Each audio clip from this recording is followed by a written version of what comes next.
राजकुमारी, जो कुछ भी आज वीर ने किया वो बहुत बड़ी बात है। जो इंसान अपने उसूलों को किसी इंसान के लिए नहीं बदलता, उसने आज आपका मान रखने के लिए इतना बड़ा झूठ बोल दिया। यही बात हमें कचोट रही है। एक छोटा सा झूठ बोल के हम वीर की नजरों में ही गिर गए। वीर को ऐसा लगता है कि हम राज्य निरीक्षण के बहाने कहीं।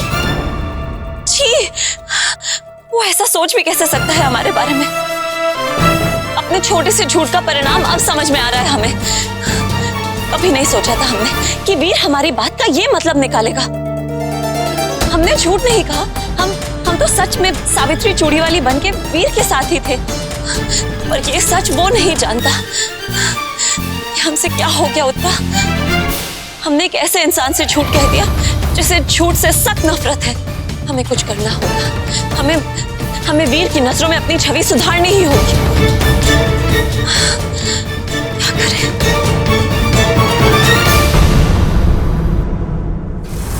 विदु, तुम्हें वो जगह याद है जहां तुमने उस औरत को देखा था? जी राजगुरु जी, वो जगह मेरे नेत्रों में बस गई है। और वैसे भी मैं आपका उपकार मानता हूँ कि आप मेरे साथ वो जगह देखने आ रहे हैं, वरना किसी ने तो मेरी बात का विश्वास ही नहीं किया था। राजगुरु जी, मुझे लगा था कि विदु की आंखों को धोखा हुआ है, इसीलिए। नहीं वीर, विदु ने जो देखा वो सही था, क्योंकि कल रात को महल की एक दासी ने भी महल के परिसर में ऐसे प्राणी को देखा था। और उसके बाद वहाँ काली भूमि वाले निवासी के प्रमाण मिले। हो सकता है विदु ने जिसे देखा हो वो काली भूमि का निवासी हो।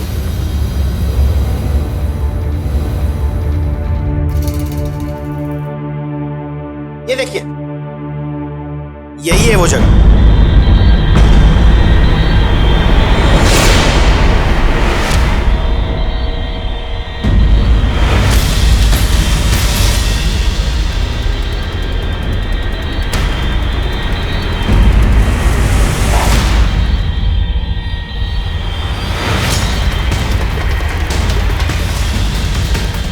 लगता है काली भूमि की वो औरत इस नगर के किसी निवासी से मिल रही थी। हाँ, वो अपने माँ।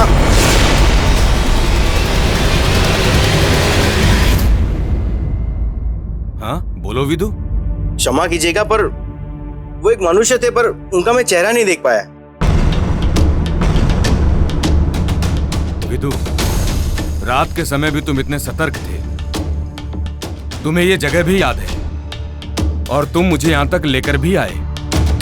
तुमने सचमुच बहुत प्रशंसा का कार्य किया है। धन्यवाद, धन्यवाद राजगुरु जी। राजगुरु जी, आप मुझे अपना शिष्य बना लेंगे तो मैं और भी प्रशंसा के कार्य करूंगा और राज्य पे निगरानी भी रखूंगा। मैंने अपनी बात कह दी। विदु, मुझसे शिक्षा पाने का अवसर तुमने अपनी कुशलता से अर्जित किया है। मैं तुम्हें जरूर सिखाऊंगा। अय्यारी, मैं रसोइया नहीं बनना चाहता। वीर। जी राजगुरु जी। आज से अगली कुछ रातों तक महल की सुरक्षा काफी सतर्कता से करनी होगी। समय अच्छा नहीं चल रहा है। राज्य पर काली शक्तियों की परछाइयां मंडरा रही हैं और हम उन्हें सफल नहीं होने दे सकते। जी राजगुरु जी, मैं पूरी निष्ठा के साथ अपना दायित्व निभाऊंगा।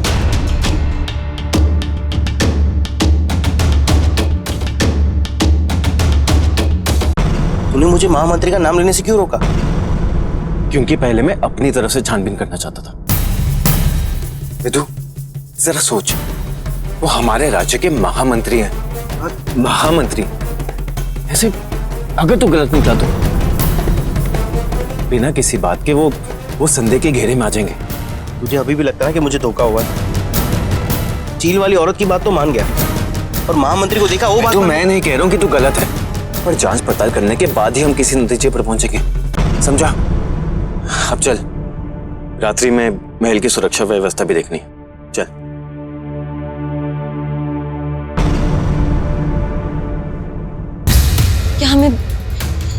क्या हमें वीर से मिलना चाहिए सावित्री चूड़ीवाली बनके?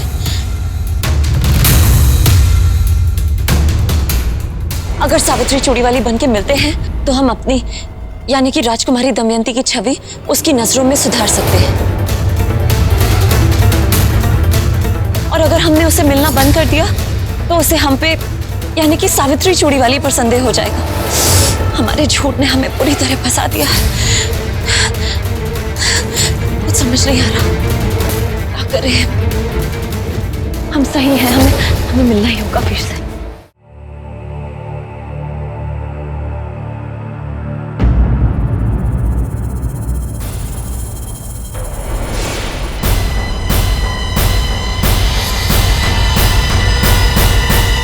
आप पागल हो गई राजकुमारी। इतना सब कुछ हो जाने के बाद आप दोबारा से बाहर जाने का सोच रही है? आपने सोचा है राजकुमारी, यदि आपको किसी ने इन कपड़ों में देख लिया तो कितनी बड़ी मुसीबत हो जाएगी? सोचा है आपने? हमारे पास और कोई चारा नहीं है, हमें वीर से मिलना ही होगा। हमने फैसला कर लिया है। हम सावित्री चूड़ी वाली बन के मिलेंगे उससे और उसे कह देंगे कि हमने यानी कि सावित्री ने राजकुमारी को खुद राज्य निरीक्षण करते हुए देखा है। राजकुमारी ने ऐसी क्या बात कह दी कि तुझे उनकी हाँ में हाँ मिलानी पड़ी और तू इतना गुस्सा हो रहा है? मेरी बात सुन, क्या हुआ? यदि किसी ने आपको इस वेशभूषा में वीर से बात करते हुए देख लिया ना तो आसमान गिर पड़ेगा। राजकुमारी, ऐसा कुछ भी नहीं हुआ है कि आपको वीर को कुछ भी समझाने की जरूरत पड़े। अगर वो आपको गलत समझता भी है तो समझने दीजिए, आप तो सही रहेंगी ना। आप राजकुमारी हैं और वो आपका सेवक, वो आपको हमेशा सम्मान देता रहेगा। क्या कह रही हो तुम उत्तरा? तुम हमारी बात समझ ही नहीं रही हो। हम तुम्हें कुछ समझा नहीं पा रहे और तुम भी हमारी बात को समझ ही नहीं रही हो। मैं क्या नहीं समझ रही हूँ राजकुमारी कि वीर की नजरों में अपनी राजकुमारी की छवि सुधारना आपके लिए इतना आवश्यक क्यों हो गया है? कहीं ऐसा तो नहीं कि आपको वीर पसंद आने लगा है? बोलिए राजकुमारी, बोलिए।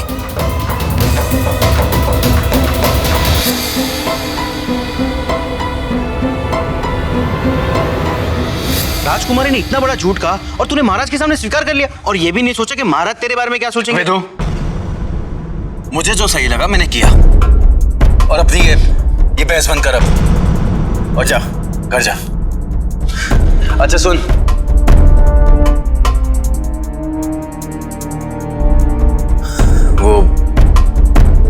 वो सावित्री घर आएगी तो उसे कह देना कि अगले कुछ रातों के लिए मुझे राजमहल की सुरक्षा का दायित्व सौंपा गया, तो मैं यहीं रुकूंगा। जा। सुन,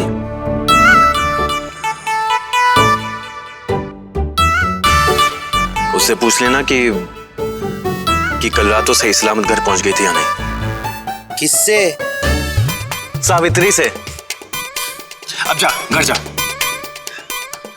अच्छा सुन,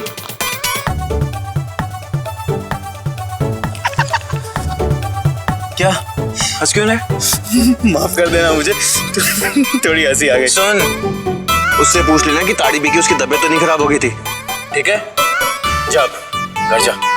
मैं महारानी हूँ, मैं राजकुमारी हूँ। ये नाटक बंद करो, घर जा जा। और सुन, मैं उसे तेरे पास ले आता हूँ ना, तुझे बड़ी चिंता हो रही है उसकी, तो फिर ले आओ। हाँ तो चिंता नहीं होनी चाहिए किसी की। चिंता हो तब तक बात ठीक है बंधु, परेशानी तब होगी जब कोई पसंद आने लगे।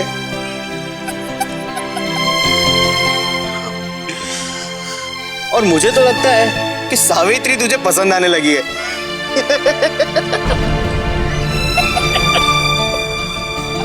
पसंद आने लगी है? विदु तू कुछ भी बोल रहा है? सच बोल रहा हूँ। बात को नकारिए मत राजकुमारी। मैं कुछ दिनों से देख रही हूँ आप में कितना बदलाव आ चुका है। वो बातें जो शायद आपने महसूस नहीं की हो, लेकिन मैंने की है।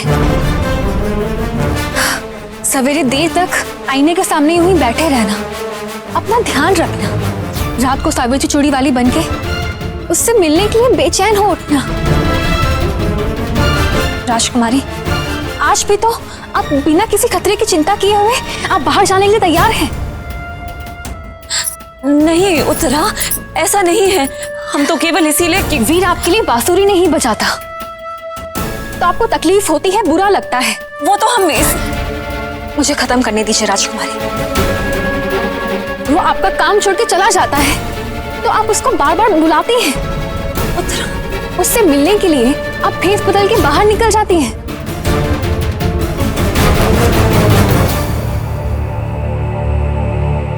आपको जब कटहल की सब्जी ना मिले तो आप उसके लिए राजभोज ले जाती हैं। उत्तरायणी, तुम आपको उसके घर की सूखी खिचड़ी पसंद है लेकिन राजभोज नहीं।